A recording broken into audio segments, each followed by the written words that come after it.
जय श्री कृष्णा। सभी भक्तजनों को श्री लक्ष्मीपति नारायण की कृपा सदा सदा हम सभी पर बनी रहे। सदा विष्णु भगवान का आशीर्वाद हम सभी को मिलता रहे। आज हम कार्तिक मास महात्म्य अध्याय 28 सुनेंगे, तो शुरू करते हैं। बोलो विष्णु भगवान की जय। धर्मदत्त ने पूछा, मैंने सुना है कि जय और विजय भी भगवान विष्णु के द्वारपाल हैं। उन्होंने पूर्व जन्म में ऐसा कौन सा पुण्य किया था जिससे वे भगवान के समान रूप धारण करके वैकुंठ धाम के द्वारपाल हुए। दोनों पार्षदों ने कहा, ब्राह्मण पूर्व काल में तृणविंदु की कन्या देवहूति के गर्भ से महर्षि कर्दम की दृष्टि मात्र से 2 पुत्र उत्पन्न हुए। उनमें से बड़े का नाम जय और छोटे का नाम विजय हुआ।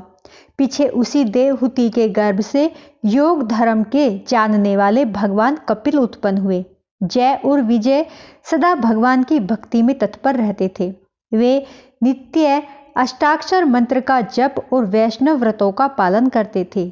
एक समय राजा मरुत ने उन दोनों को अपने यज्ञ में बुलाया। वहां जय ब्राह्मण बनाए गए और विजय आचार्य। उन्होंने यज्ञ की संपूर्ण विधि पूर्ण की। यज्ञ के अंत में राजा मरुत ने उन दोनों को बहुत धन दिया। धन लेकर दोनों भाई अपने आश्रम पर गए। वहां उस धन का विभाग करते समय दोनों में परस्पर झगड़ा हो गया।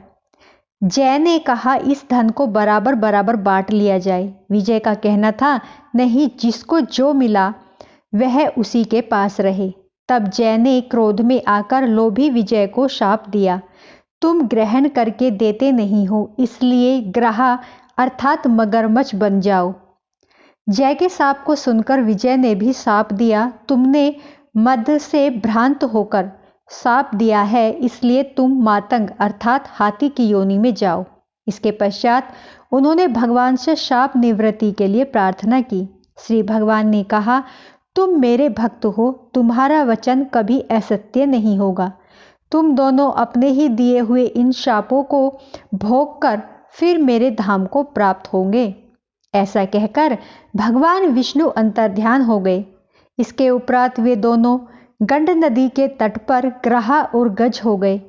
उस योनि में भी उन्हें पूर्व जन्म का स्मरण बना रहा और वे भगवान विष्णु के व्रत में तत्पर रहे। किसी समय वह गजराज कार्तिक मास में स्नान के लिए गंड नदी गया, तो उस समय ग्राह ने शाप के हेतु को स्मरण करते हुए उस गज को पकड़ लिया। ग्राह के पकड़े जाने पर गजराज ने भगवान रामनाथ का स्मरण किया। तभी भगवान विष्णु शंख चक्र और गदा धारण किए वहां प्रकट हो गए। उन्होंने चक्र चलाकर ग्राह और गजराज का उद्धार किया और उन्हें अपने ही जैसा रूप देकर वैकुंठ धाम को ले गए। तब से वह स्थान हरि क्षेत्र के नाम से प्रसिद्ध है। वे ही दोनों विश्व विख्यात जय और विजय हैं, जो भगवान विष्णु के द्वारपाल हुए। धर्मदत्त, तुम भी ईर्ष्या और द्वेष का त्याग करके सदैव भगवान विष्णु के व्रत में स्थिर रहो। समदर्शी बनो। कार्तिक, माघ और वैशाख के महीनों में सदैव प्रातःकाल स्नान करो। एकादशी व्रत के पालन में स्थिर रहो। तुलसी के बगीचे की रक्षा करते रहो। ऐसा करने से तुम भी शरीर का अंत होने पर भगवान विष्णु के परम पद को प्राप्त होगे।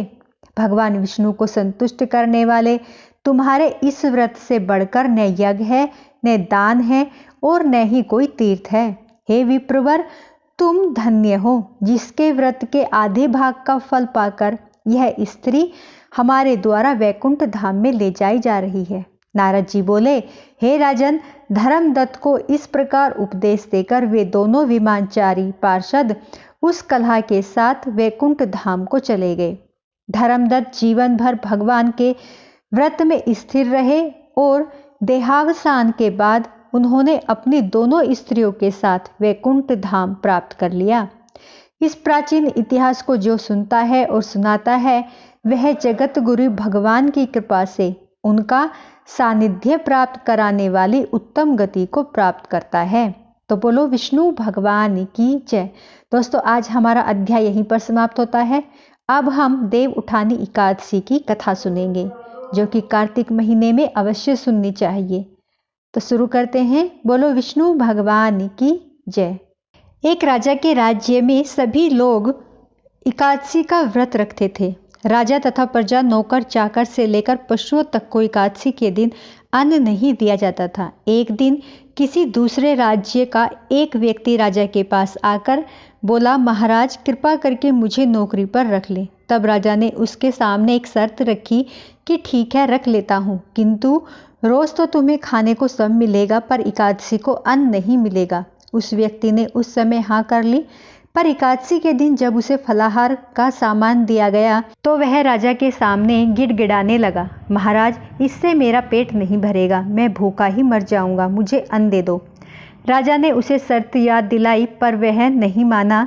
तब राजा ने उसे आटा, दाल, चावल आदि दिए। वह नित्य की तरह नदी पर पहुंचा और स्नान कर भोजन पकाने लगा। जब भोजन बन गया तो वह भगवान को बुलाने लगा, आओ भगवान, भोजन तैयार है। उसके बुलाने पर पीताम्बर धारण किए हुए भगवान चतुर्भुज रूप में आ गए और प्रेम से उसके साथ भोजन करने लगे। भोजन आदि करके भगवान अंतर्ध्यान हो गए तथा वह अपने काम पर चला गया। 15 दिन बाद अगली एकादशी को राजा से कहने लगा कि महाराज मुझे दुगना सामान दीजिए। उस दिन मैं भूखा ही रह गया। राजा ने कारण पूछा तो उसने बताया कि हमारे साथ भगवान भी खाते हैं, इसलिए हम दोनों के लिए ये सामान पूरा नहीं होता। यह सुनकर राजा को बड़ा आश्चर्य हुआ। वह बोला, मैं नहीं मान सकता कि भगवान तुम्हारे साथ खाना खाते हैं। मैं तो इतना व्रत रखता हूँ, पूजा करता हूँ, पर भगवान ने मुझे कभी दर्शन नहीं दिए। राजा की बात सुनकर वह बोला, महाराज यदि विश्वास न हो तो साथ चलकर देख लें। राजा एक पेड़ के पीछे छिपकर बैठ गया। उस व्यक्ति ने भोजन बनाया तथा भगवान को शाम तक पुकारता रहा, परंतु भगवान नहीं आए। अंत में उसने कहा, हे भगवान, यदि आप नहीं आए तो मैं नदी में कूदकर प्राण त्याग दूंगा। लेकिन भगवान नहीं आए। तब वह प्राण त्यागने के उद्देश्य से नदी की तरफ बढ़ा। प्राण त्यागने का उद्देश्य दृढ़ इरादा कर जैसे ही वह नदी में कूदने को तैयार हुआ, भगवान ने प्रकट होकर उसे रोक लिया और साथ बैठकर भोजन करने लगे। खा पीकर वे उसे अपने विमान में बिठाकर अपने धाम ले गए। यह देख राजा ने सोचा कि व्रत उपवास से तब तक कोई फायदा नहीं होता जब तक मन शुद्ध न हो। इससे राजा को ज्ञान मिला और वह भी मन से व्रत उपवास करने लगा और अंत में स्वर्ग को प्राप्त हुआ। हे विष्णु भगवान, हे नारायण, जैसे आपने राजा और उस व्यक्ति की सुनी, उनको वैकुंठ धाम को प्राप्त हुआ, वैसे ही हमें भी वैकुंठ धाम प्राप्त हो। कहानी कहते सुनते हुंकारा भरते सब पर अपनी कृपा करना। बोलो जय विष्णु भगवान, जय श्री कृष्णा।